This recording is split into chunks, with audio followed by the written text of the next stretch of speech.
Bonjour, grâce à ce petit hibou, nous allons, au cours de plusieurs vidéos, explorer les différentes fonctionnalités du logiciel de broderie Bernina version V9. Comme vous pouvez le remarquer, mon fichier de broderie est très différent de mon image de base. C'est un logiciel qui est très créatif et vraiment où les possibilités sont infinies. Alors, après avoir ouvert votre logiciel, vous arrivez sur cette page. Vous allez choisir soit toile de broderie ou alors nouveau dessin. Hop. Voilà. Ensuite, il y a cette page qui s'ouvre et nous allons d'abord faire quelques petits réglages. Tout d'abord, le cadre. Vous faites un clic droit et là, vous voyez qu'il y a différents paramètres qui s'affichent. Vous pouvez choisir votre machine en cliquant sur la petite flèche et vous voyez qu'il y a différentes marques de machines. Alors, moi, j'ai la Bernina, la série 7 et là, je vais lui choisir le cadre 130 sur 100 parce que ça va pour la grandeur de mon motif. Je lui dis OK. Maintenant, je vais devoir aller chercher mon image pour qu'elle apparaisse dans mon cadre. Donc, je vais venir cliquer sur la petite fleur ici, insérer, voilà. Et là, je vais venir sur mon bureau et je vais chercher mon petit hibou qui s'appelle Halloween. Là, je clique dessus et je vais faire ouvrir. Hop. Voilà, il est un petit peu plus grand que mon cadre. Donc, en fait, je vais venir le réduire un petit peu. Alors, soit avec ces petites flèches et on tire avec la souris. Là, on peut toujours revenir en arrière. Voilà. Ou alors ici, nous avons en pourcentage. Donc, on voit que là, c'est un tout petit peu trop grand. Donc, je vais pouvoir lui changer les pourcentages. On va mettre un mot, 90%. Ça devrait aller. On est à 97 sur 123. Et là, je lui fais Enter sur le clavier de mon ordinateur. Voilà. Lorsque vous téléchargez une image depuis Internet, regardez bien dans quel format vectoriel elle est enregistrée. Il en existe plusieurs. Alors, les meilleurs sont EPS et PNG. Là, cette image, c'est un format PNG qui va très bien se transformer en broderie.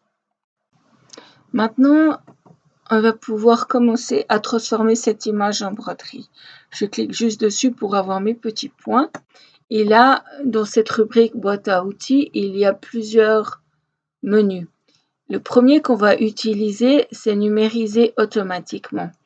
Normalement, on utilise très peu ces options parce qu'elles ne sont pas très précises. Mais là, vous allez voir que l'image est tellement propre qu'en fait, on va pouvoir quand même utiliser. Je vais vous faire une petite démonstration.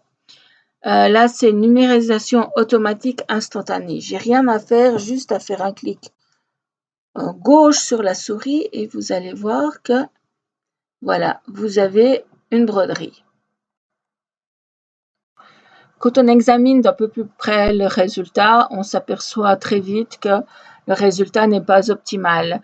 Le sens des points est tous dans le même angle et puis là on voit qu'il y a un grand fil, ici il y a un grand fil et là à l'intérieur des yeux, l'ordinateur il a choisi un point qui n'est pas du tout conforme. Si vous le laissez comme ça, vous aurez des grands fils et puis ce sera vraiment pas beau.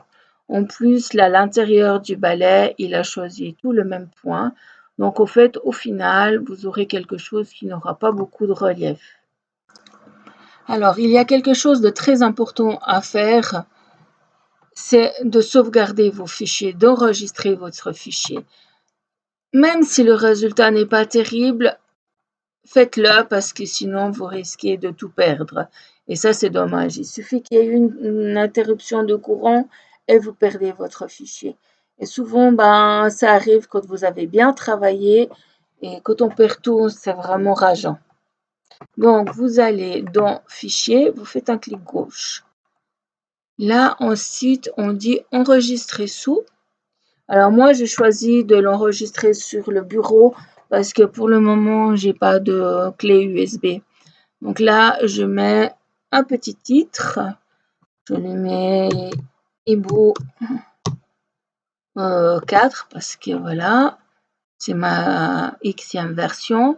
Ici, là, j'étais en Art 8 ans. Donc là, vous allez choisir la version que vous voulez. Moi, je suis en V9. Et vous voyez que, attendez, ici, on voit que, en fait, il y a plusieurs logiciels. Bon, ceux-là, c'est tout des Wacom, mais là, je vais choisir V9 et là, je lui dis enregistrer. Voilà, comme ça, vous avez une première version qui est ce. Pour les personnes qui utilisent d'autres marques de machines, comme Brother ou Janome, il va falloir procéder différemment. Vous allez dans Fichier, ensuite vous allez exporter fichier machine. Et là, dans le type, vous allez choisir la marque qui vous intéresse. Moi, je veux la Janome. Je vais essayer ça. Enregistrer et voilà, vous avez votre fichier qui correspondra à votre machine. Vous imaginez bien en voyant le résultat que cela ne me convient pas du tout. Donc dans les prochaines vidéos, nous allons continuer à explorer les différentes fonctionnalités du logiciel de broderie de Bernina.